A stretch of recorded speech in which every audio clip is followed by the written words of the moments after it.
Daniel had waited years for this moment. The morning air was cold and quiet as his old pickup truck slowly climbed the narrow mountain road. Tall trees stood on both sides like silent guards. At the end of the road, hidden from the busy town below, was a small wooden cabin. It was not big. It was not fancy, but it was his. Daniel stopped the truck and turned off the engine.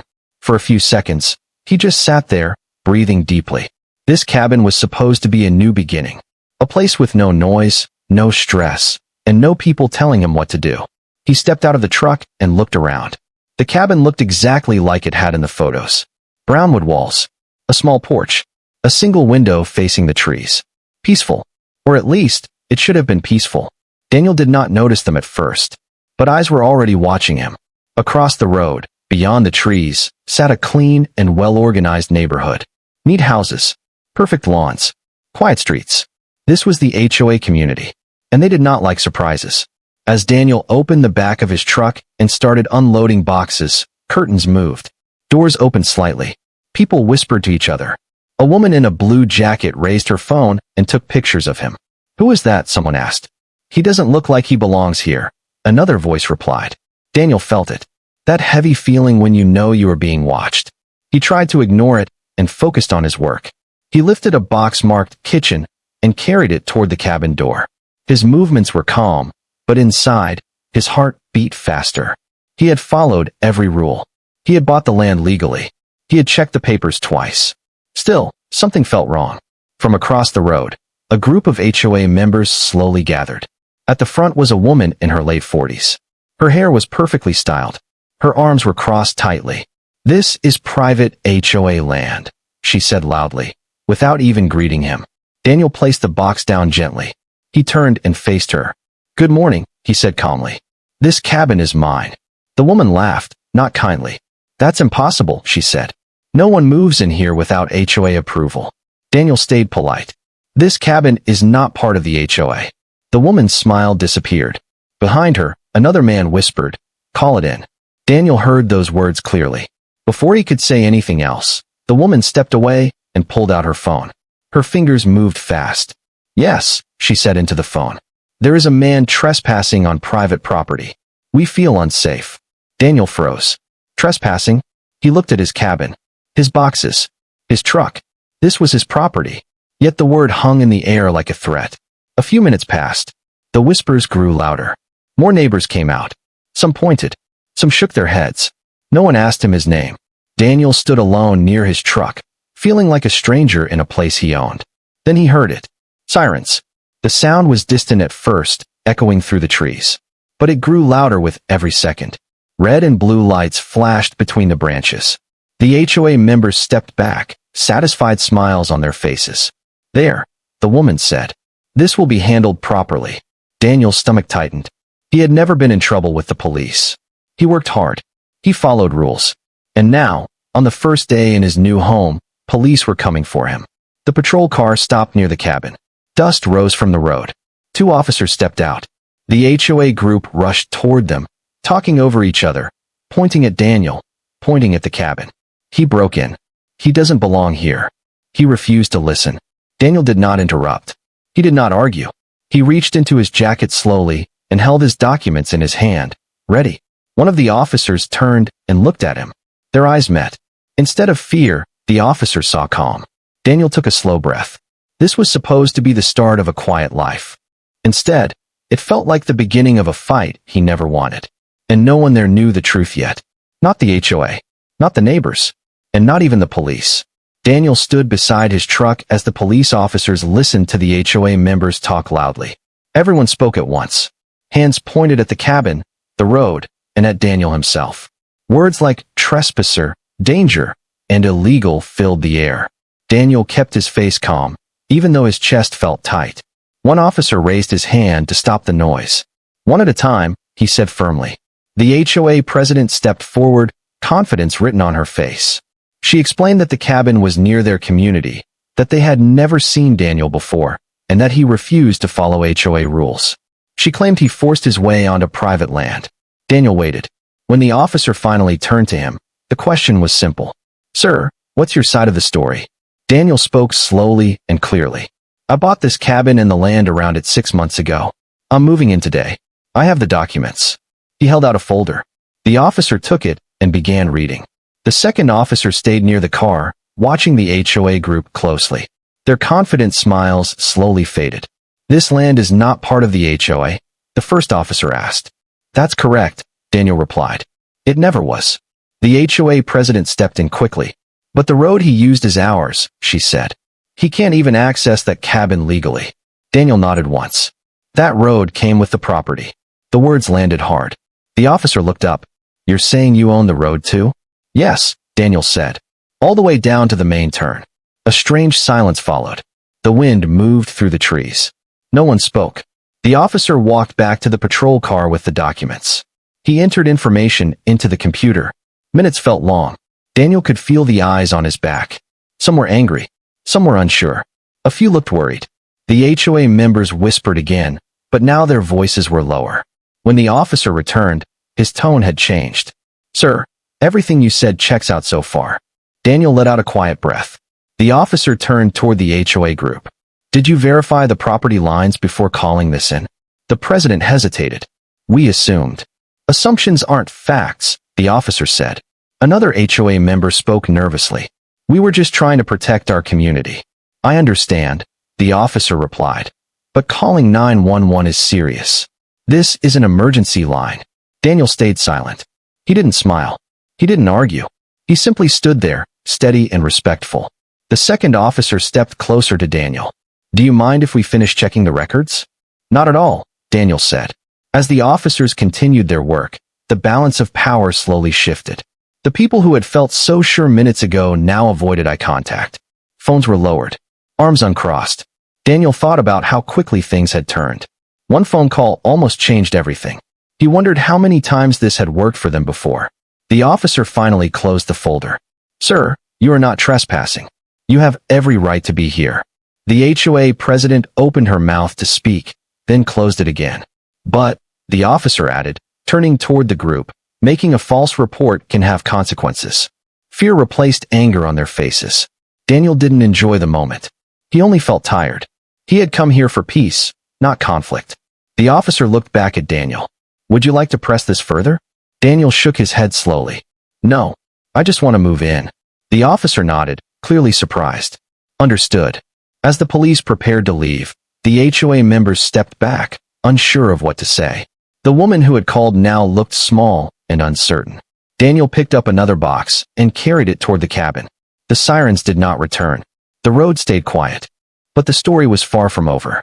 The people watching from behind perfect lawns had learned something important today. And Daniel had learned that peace would not come easily. This was only the first test of his patience, his resolve, and his quiet strength, and he knew the days ahead would decide whether this place could truly become his home at last peacefully. The police cars disappeared down the mountain road, leaving behind a silence that felt heavy. Daniel stood alone near his cabin, holding a box he had not yet carried inside. The HOA members slowly drifted back toward their neat houses, but their eyes kept returning to him. Nothing had been solved. It only felt delayed. Daniel spent the afternoon unpacking. He worked carefully, placing each item with purpose. The cabin smelled of old wood and dust. Every sound echoed. Still, he felt watched. Each time a car passed on the road, his shoulders tightened. Near sunset, Daniel noticed fresh tire marks near the edge of the road. Someone had driven closer than before. He stepped outside and saw the HOA president standing with two men. They did not smile. "We need to talk," she said. Daniel nodded. "All right." She pointed toward the road. "This access road is essential for our community. Without it, emergency vehicles cannot reach several homes." Daniel listened without interrupting. "You may own it on paper," she continued, "but morally, it belongs to everyone." Daniel took a slow breath. "I've never blocked it." "That could change," one of the men said sharply. Daniel met his eyes. "I don't want problems. I want respect." The woman crossed her arms. "Then give the road to the HOA." The request hung in the air. Daniel shook his head. "No." Her face hardened. "Then we will take action." That night, Daniel sat on the porch with a small lamp. The forest was quiet, but his thoughts were loud. He replayed the conversation again and again. He knew what they were trying to do. Pressure. Fear. Control. The next morning, A letter appeared taped to his door. It listed violations that did not exist. Noise complaints, safety concerns, unauthorized construction. Daniel read it slowly, then folded it neatly. Instead of reacting, Daniel drove into town. At the county office, he requested official maps. Old maps. The clerk raised an eyebrow but helped him anyway. Hours passed as Daniel studied lines, signatures, and dates. One detail stood out clearly. The road had been granted an easement years ago, but the easement expired when the land was sold again. The HOA never renewed it. Daniel felt a strange calm settle over him. Back at the cabin, he placed a small wooden post at the edge of the road. On it, he nailed a simple sign. Private road. Please respect property. He did not block anyone. He did not raise his voice. He simply marked the truth. Within an hour, the HOA president arrived again, this time red with anger. "You can't do this," she shouted. Daniel remained still. "I already did." She threatened lawyers. She threatened fines. She threatened the city. Daniel listened, then spoke softly. "Everything I do is legal." That evening, another police car arrived.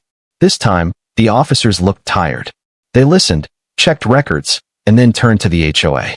"This is a civil matter," one officer said, "and the property lines are clear."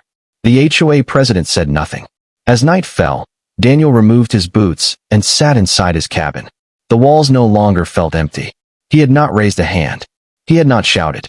He had only stood his ground. Outside, the road remained open, but something had changed. The balance was no longer in the HOA's favor, and everyone knew it. Daniel understood the message clearly. This was no longer about a road or rules. It was about control and pride. The HOA had ruled this area for years, and his calm resistance frightened them. He did not celebrate. He cooked a simple meal, ate slowly, and planned his next steps with care. Tomorrow, he would meet a surveyor. Soon, he would file notices to protect his boundaries.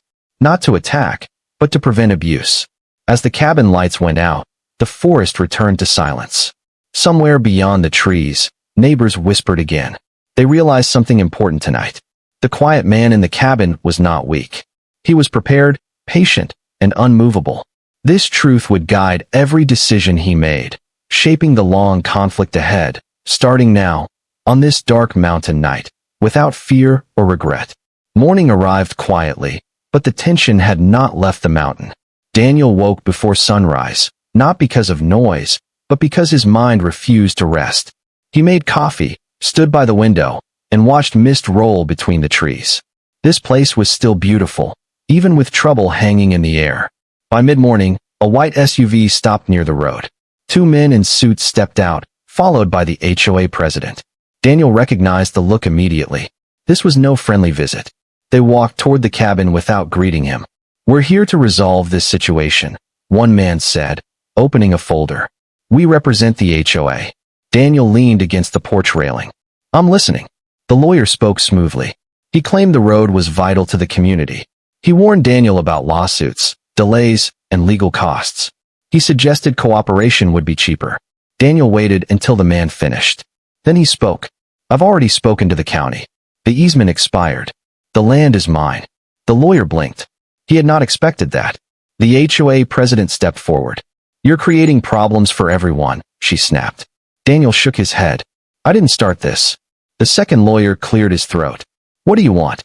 Daniel paused. This was the moment they thought he would demand money or power. Instead, he said calmly, "I want peace. And I want false reports to stop." The lawyers exchanged looks. "You'll allow access?" one asked. Daniel nodded. "As long as I'm respected. No threats. No lies. No harassment." The HOA president looked away. They left without agreement, but without threats. It felt like a small victory, though Daniel knew better. Pressure like this never ended quietly. That afternoon, a county surveyor arrived.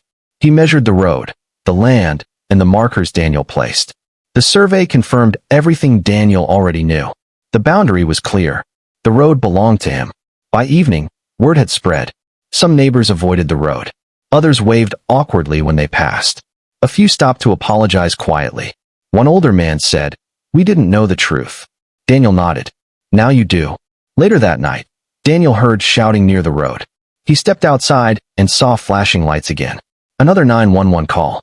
This time, someone claimed the road was blocked. It wasn't. The police arrived, checked, and sighed. One officer recognized Daniel. "Sir," he said, "we're getting repeated calls." Daniel remained calm. "I understand." The officer turned to the HOA president, who stood nearby. "If this continues, there will be consequences." She said nothing. The patrol car left. The night returned to stillness. Daniel sat on his porch, listening to the forest. He felt tired, but steady. Every action he took was careful. Every word measured. He knew anger would only give them what they wanted. The next day, an official notice appeared on the HOA board. It warned members against false emergency calls. Fines were listed clearly. That changed everything. The calls stopped. Meetings were canceled. Whispers faded. Power shifted, not through force, but through facts. Daniel spent the afternoon fixing a loose step on the porch. A simple task. A grounding one. As he worked, he noticed something strange. The road felt different. Not hostile. Not watched. Just quiet. The HOA president never returned that day. As the sun set, Daniel realized something important. He had not won by fighting. He had won by refusing to be controlled. By staying calm when others wanted chaos. He was no longer just the outsider in the cabin. He was the line they could not cross. Inside, Daniel lit a small fire and sat down. The cabin finally felt like home. Not because the threat was gone, but because he knew himself. He would not be pushed. He would not be bullied. And no matter what came next, he would face it the same way. Quietly. Prepared. Unmoved. Weeks passed after the last police visit, and the mountain slowly returned to its natural rhythm. Morning birds replaced angry voices. Wind through the trees replaced whispered threats. From the outside, it looked peaceful again. But underneath, change was happening. Daniel noticed it first in small ways. Cars from the HOA slowed down when they reached the private road sign. Drivers sat straighter.